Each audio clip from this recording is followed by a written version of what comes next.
Yeah, the Lord is good all the time.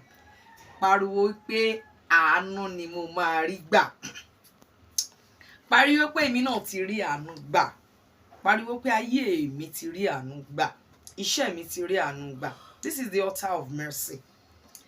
This is your one and only daughter, your prophetess Stella Ayanfe Jésù. Ẹ jẹ́ gbàdúrà. Jẹ́ a sáré gbàdúrà yìí. Sáré porúkọ Jésù níbi tí o bá wà. Ọlọ́run àánú tí àwọn ènìyàn ò rí gbà nínú ìran tí mo ti jáde. Olúwa yọ̀ǹda ẹ̀ fẹ́ mi. Olúwa jẹ́ kí n rí àánú gbà. Sáré gbàdúrà yẹn ká tó tẹ̀síwájú. Orúkọ Jésù. Ayérayé náà àwọn ọ̀run àánú téèyàn kan ò rí gbà nínú ìran tí mo ti jáde.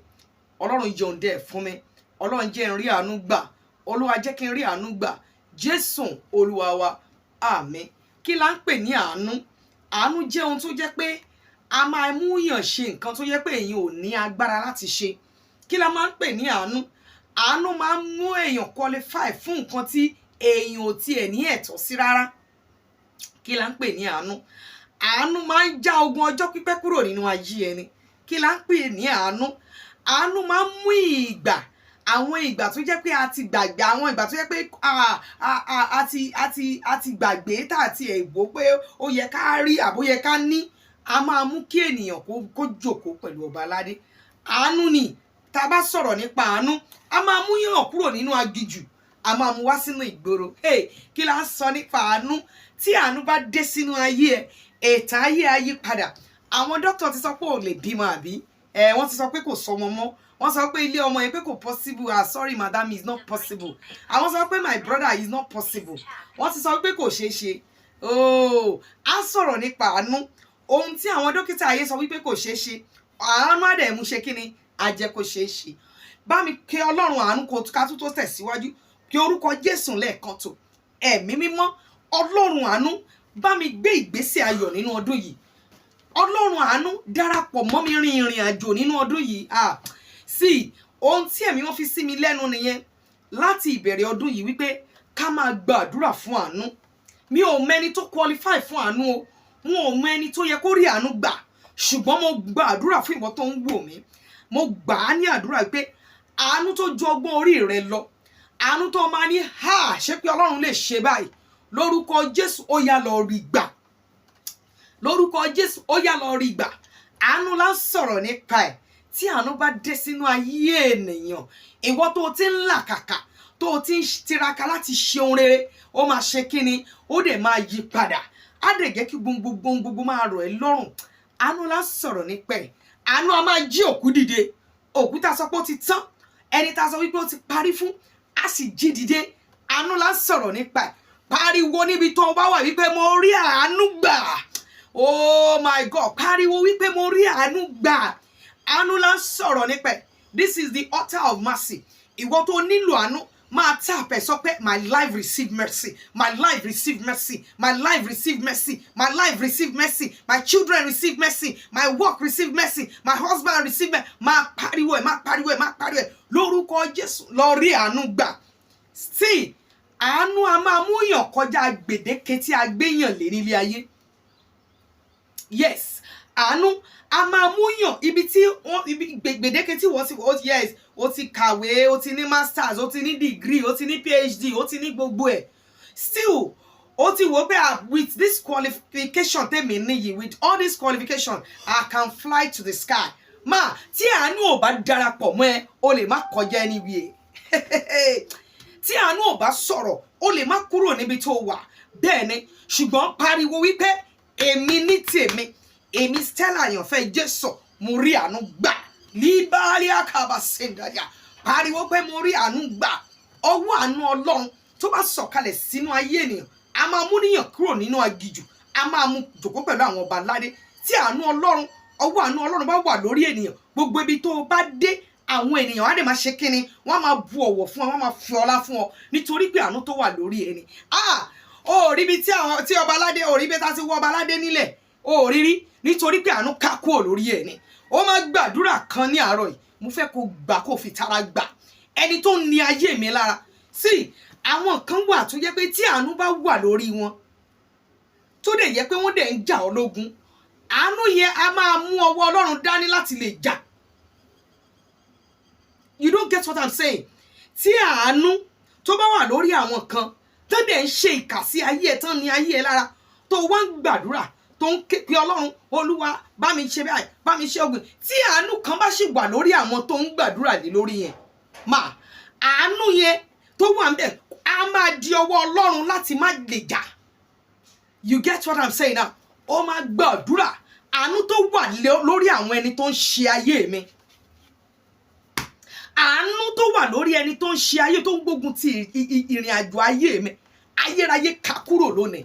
See, we are talking of mercy. Mercy á kúrò lórí àkọ́bí, á kúrò lórí ẹlẹ́ẹ̀kejì, ẹlẹ́ẹ̀kẹta, á lọ mú last born. Á mú last born, á dẹ̀ mú kí, á dẹ̀ decorate ẹ̀, á dẹ̀ jẹ́ kó máa bọ́ ẹbí. Àánú la sọ̀rọ̀ nípa ẹ̀. Àánú á dẹ̀ dé ẹ̀gún àkọ́bí tó wà lórí rẹ̀ yẹn. Tá àánú bá dé sínú ayé, á dẹ̀ ké kúrò. Á dẹ̀ jẹ́ pé gbégbá dé ohun tó dẹ̀ ń ṣe, á dẹ̀ máa bọ́ sí ní ìrọ̀rùn. Listen, ó ti lọ sí embassy láìmọye ìgbà. Ìwọ nìkan kọ́, àwọn èèyàn kan máa ń lọ wá fún àwọn kan, wọ́n ní fún wọn. Ṣùgbọ́n ìwọ ti lọ several times, wọ́n fún ẹ. Pariwo pé mo rí àánú gbà. Àánú tó ń já wọn kú, ibi tí ọwọ́ ti ń já wọn kulẹ̀ nínú ìran tí mo sì jáde lónìí lórúkọ Jésù. Lórúkọ Jésù, àánú gbé mi kọjá ibẹ̀. Pariwo pé àánú gbé mi fò. Alibakasanda karibo. Pariwo níbi tó wà, sọ pé àánú gbé mi fò. Hey, pariwo wípé àánú gbé mi fò. Tí àánú bá ti gbé ẹ fò. Hey, we are talking of mercy. I have seen it. I have experienced it.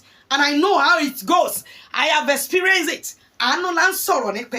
Tí àánú bá dé, a máa mú àwọn tó ti ẹ̀ mọ̀, àwọn tó ti ẹ̀ mọ̀ rárá, á dẹ̀ gbé wọn dìde, wọ́n á dẹ̀ dúró pé no, we are going to support you.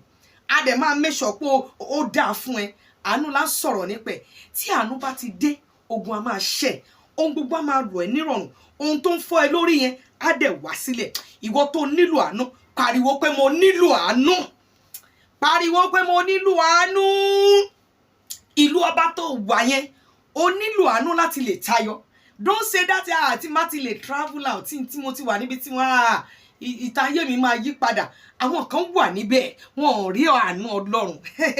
Àwọn kan wà níbẹ̀ for years, wọn ò rí àánú Ọlọ́run. They cannot even feel themselves. Débi tán máa sọ pé wọ́n máa fowó ránṣẹ́ sílé, débi tán máa sọ pé àwọn náà máa ṣe nǹkan rere. Pariwo àánú sọ̀rọ̀ sí ayé mi o. Ó dẹ̀ sọ̀rọ̀ níbi tó wà. Pariwo pé àánú sọ̀rọ̀ sí ayé mi. Tí àánú bá dé inú ilé ayé rẹ mà, ibi tí àwọn ẹgbẹ́ rẹ tán ti tò, ibi tí àwọn ẹgbẹ́ rẹ ti tò, tán ti queue fún ohun rere, ìwọ dẹ̀ máa ṣe kí ni? Ó máa kọjá wọn. Àánú yẹn ó máa dá ìlàrú, á wá tú ìlà tò, á wá gbé ìwọ síwájú. We are talking of mercy. This is the altar of mercy. Acts. You are going to cry to God this morning and said, I receive mercy. Said, I receive mercy. Àánú gbọ́dọ̀ bá mi rin ìrìn àjò ọdún yìí. Kí nìdí? Nítorí pé Ọlọ́run ti gbé e kalẹ̀ láti ṣe ohun mèremère nínú ayé àwọn kan. Gbọ́ mi dáadáa nínú ọdún yìí. Àwọn kan wà nínú ìdílé. Let me first tell you about yourself. Èèyàn kan fúnra rẹ̀, wọ́n fúnra rẹ̀, ohun tó máa ṣẹlẹ̀ nínú ayé rẹ̀ gẹ́gẹ́ bí individual, tó máa ṣẹlẹ̀ nínú ayé àwọn ènìyàn kan nínú ọdún yìí ni pé ìgbédìde òjijì máa dé. Listen, ìgbédìde òjijì ó máa ṣẹlẹ̀ nínú ọdún yìí. Àwọn akọni kan dẹ̀ máa ṣubú. Hey, listen, jẹ́ kí n sọ fún ẹ dáadáa. Àwọn kan tí wọ́n fi Ọlọ́run ṣe, tán fi Jésù Kristi tán fi ṣe àìbòwò ojú bá wọn ṣe ń pè, tán fi cover ojú, tí wọ́n ṣe kí n tó pé wọ́n ṣe burúkú ní ìkọ̀kọ̀. Listen, àánú fẹ́ ká kúrò lórí wọn lọ́dún yìí. Oh, gbọ́ mi dáadáa. If you are a man of God and you are not serving God in truth and in spirit, go back to your socks now. Go back to God. Tètè sá padà sí ọ̀dọ̀ Ọlọ́run. Nítorí pé Ọlọ́run fẹ́ ká àánú kúrò lórí àwọn kan tó ń fi orúkọ Ọlọ́run bojú. Ọlọ́run fẹ́ ká àánú kúrò lórí wọn. Ohun tí wọ́n ń ṣe yẹn, ó fẹ́ lòdì sí wọn. Á dẹ̀ gbé àánú yẹn, á lọ gbé fún àwọn ọmọ kéékèèké. That is what God is going to do this year. Ẹ kàn máa rí pé àwọn ọmọ kéékèèké, àwọn ọmọ tí ò tọ́ sí àánú, wọ́n bẹ̀ sí rí àánú gbà. Because God is going to stretch his hand this year. Ọwọ́ Ọlọ́run máa nà ní ọdún yìí o. ó máa nà dáadáa. Listen, amúmi rí wípé àwọn kan tó yẹ pé wọ́n ti sọ ìrètí nù lọ́jọ́ tó pẹ́, amúmi rí pé àwọn kan tó yẹ pé wọ́n ti sọ ìrètí nù ní ọjọ́ tó ti pẹ́ nípa ọmọ bíbí, àwọn ọ̀run wọ́n máa ṣí ilé ọmọ ní ọdún yìí. Wọ́n máa ṣí ilé ọmọ ní ọdún yìí. Ohun tó bá fẹ́, ohun tó fẹ́, bóyá ìbejì ló fẹ́, ìbẹ́ta ló fẹ́, Ọlọ́run máa fi fún ẹ ní ìrọ̀rùn, ṣùgbọ́n o nílò láti súnmọ́ Ọlọ́run. You need to be very, very closer to God.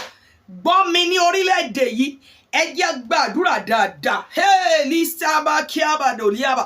Ẹ jẹ́ gbàdúrà dáadáa nítorí ọwọ́ Ọlọ́run fẹ́ la gbogbo kọjá. Ọwọ́ Ọlọ́run fẹ́ la orílẹ̀-èdè yìí kọjá. Ní àwọn igbe àwọn ènìyàn kan ó ti ń dí ọ̀dọ̀ Ọlọ́run, ṣùgbọ́n àwọn ẹ̀ṣẹ̀ tó pọ̀ ilé àbà kò tí ì jẹ́ kí ọwọ́ Ọlọ́run kó tètè sọ̀kalẹ̀. Ó máa sọ̀kalẹ̀ ní ọdún yìí. Ọwọ́ Ọlọ́run máa la, listen, Ọlọ́run máa da àwọn ẹ̀mí kan sí gboro. Ọlọ́run máa da àwọn ẹ̀mí. Tó bá ti ń rí ọmọ, tí notice ọmọ ẹ̀ pé ó ti ń ṣe bí ó ṣe, tètè gbàdúrà.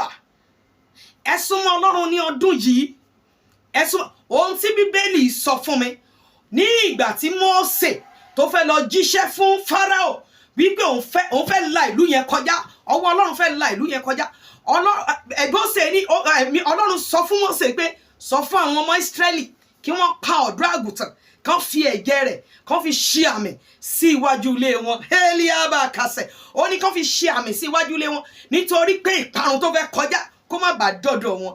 Ìwọ tó mọ̀ wípé ọwọ́ Ọlọ́run tó fẹ́ kọjá yẹn ó pín sọ́nà méjì. Listen to me dáadáa. Ó pín sí ọ̀nà méjì. Ọwọ́ Ọlọ́run fẹ́ là kọjá fún àwọn tó ń sin Ọlọ́run ní tòótọ́ tẹ́lẹ̀ gbọ́kànlé. Ọwọ́ Ọlọ́run máa là kọjá nú ayé wọn. Wọ́n dẹ̀ máa rí ọwọ́ Ọlọ́run. Wọ́n máa rí àánú ńlá gbà. Ṣé o rí àwọn tó ń fi orúkọ Ọlọ́run bojú? Ọlọ́run máa tú àṣírí, máa tú ní ọdún yìí. Aliabaka. Àṣírí máa tú. Àṣírí àwọn tó ń fi orúkọ Ọlọ́run bojú, tó ń ṣe àìdá níkọ̀rọ̀, ṣùgbọ́n tá a wò wọ́n gẹ́gẹ́ bí ikọ̀ àti ìríjú Elédùmarè, ṣùgbọ́n tó lè jẹ́ pé èṣù ni wọ́n ń bọ̀. Ọwọ́ Ọlọ́run máa là kọjá ní, kò sẹ́ni tó lè dá dúró sà. Ọwọ́ Ọlọ́run máa là kọjá, àṣírí máa tú. Àwọn akọni kan máa kọsẹ̀. Liabaka sendalia. Àwọn akọni kan máa kọsẹ̀. Nítorí ọwọ́ Ọlọ́run ni. Ọwọ́ Ọlọ́run ni. Ẹ jẹ́ a gbàdúrà fún orílẹ̀-èdè yìí dáadáa. Ẹ jẹ́ a gbàdúrà torí ọwọ́ Ọlọ́run fẹ́ kọjá. Ọwọ́ Ọlọ́run máa sọ̀kalẹ̀. Ẹ jẹ́ a padà síbi àánú. Àánú la sọ̀rọ̀ nípa ẹ̀. You are going to pray. You are going to pray. You are going to pray this prayer. Ibi tí a ti sí, let me tell you, tí ọwọ́ àánú bá wà lórí ènìyàn kan, tí àánú sì wà lórí ẹ̀, tó wà lórí yẹn, tó lè jẹ́ pé ọ̀tá rẹ ni, tí wọ́n dẹ̀ ké pe Olúwa, ọ̀tá mi yìí, Olúwa pa, Olúwa dúpa, Olúwa, torí àánú tó wà lórí ẹ̀, Ọlọ́run lè má tí ì dá ẹ lóhùn o. Ṣùgbọ́n tó máa gbà ládùúrà láàárọ̀ yìí. Ibi pẹpẹ tí a gbé ògo mi pamọ́ sí, pẹpẹ tí a gbé ìṣẹ̀dá mi pamọ́ sí, tí ò jẹ́ kí n rí àánú gbà, tí ò jẹ́ kí ayé mi rí àánú gbà.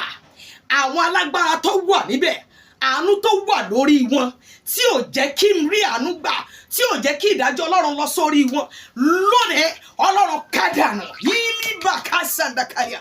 Ọlọ́run kádànù. Àánú tó wà lórí ọ̀tá mi, tí ò jẹ́ kí n rí ògo lò. Pẹpẹ tí a gbé ògo mi pamọ́ sí, tá a gbé ìṣẹ̀dá mi pamọ́ sí, tá a gbé àánú mi pamọ́ sí, tó ní pé òun làwọn fẹ́ fi máa lò gbà. Àánú tó wà lórí wọn sẹ́ẹ̀, tí ò lè jẹ́ kí n rí gbà, tí ò jẹ́ àdúrà mi ó gbà lórí wọn. Ọlọ́run kádànù. Ayérayé kádànù. Olúwa kádànù. Ṣe ìdájọ́ wọn, ṣe ìdájọ́ wọn, ṣe ìdájọ́ wọn, ṣe ìdájọ́ wọn, ṣe ìdájọ́ wọn. Ó ti rí bẹ́ẹ̀, àṣẹ ti gùn. Orúkọ Jésù Olúwa wa. Àmín, àmín, àmín ní orúkọ Jésù. Ó fẹ́ ká jọ gbàdúrà. Pè mí sórí nọ́mbà yìí 081-194-66225. Jẹ́ a jọ gbàdúrà ní ọdún yìí. Jẹ́ a jọ rin ìrìn àjò ẹ̀mí. Àwẹ̀ ń lọ báyìí. Oríṣiríṣi church ló ti ń gbé àwẹ̀ jáde. 21 days, 50 days. Ìwọ gan ò tiẹ̀ wá rí kankan gbánú ẹ̀. Ọkàn ń jẹun ní, ọkàn ń sùn kúrà. Ọkàn ń jẹ ilé tó bá ti wù ẹ́. Gbàdúrà ní ọdún yìí nítorí ọwọ́ Ọlọ́run ó fẹ́ la orílẹ̀-èdè kọjá. Ọ̀rọ̀ rẹ̀ dayọ̀, ó ti ní ẹ̀rí. Jésù Olúwa wa. Àmín, àmín, àmín ní orúkọ Jésù. God bless you. A dúpẹ́ fún Ọlọ́run, ìránṣẹ́ Ọlọ́run alààyè tó ti ń ṣe wàásù fún wa láti bí ìṣẹ́jú mẹ́ẹ̀ẹ́dógún. Àwọn náà ni prophetess Stella àyànfẹ́ Jésù. Ẹ pè wọ́n sí orí nọ́mbà wọn ní àwọn ni olórí ìjọ Ọlọ́run ti Altar of Mercy, pẹpẹ àánú, pẹpẹ gbọ́ la máa rí àánú gbà. Ẹ pè wọ́n sórí nọ́mbà náà lè pè sí 081 081 194 194 66 66 225. 225. Ẹ pè wọ́n, ó dá lójú pé gbogbo àná ni a máa rí àánú gbà. Ọwọ́ Ọlọ́run tán ló máa lárí èdè kọjá àti gbogbo kọjá, ti ètò dáńbẹ̀ ló máa dọ́dọ̀ wa gbogbo àní lágbára Ọlọ́run. Àtúmú prophetess bọ̀ ní ọ̀sẹ̀ tó mọ̀ lágbára Ọlọ́run. Ilé gbogbo lọ́dọ̀ wa, ẹ̀yin ò ní kú, àánú ò ní kú o. Ó dàbọ̀.